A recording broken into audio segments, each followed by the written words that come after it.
Hello, this is Brenda Green, and welcome back to Living in the Go. Today I'm talking to you about the rule of protection. And if you haven't heard of that, it's pretty straightforward. It's the things that you do to protect yourself, your family, your livelihood.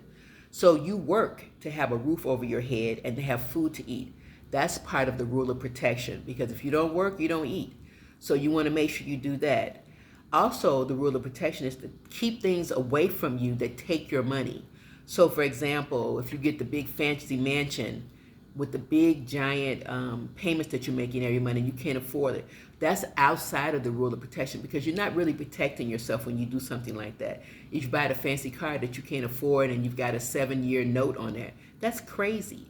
That would fall out of the rule of protection.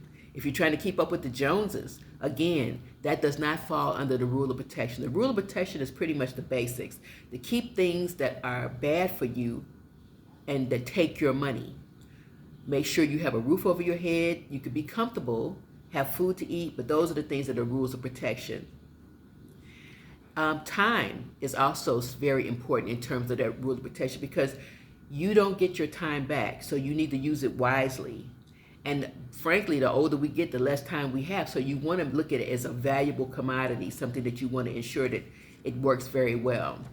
Another thing is thinking about savings and inflation. Now you might think if I put a lot of money in my savings account, I'm going to be okay. But you have to consider inflation with that.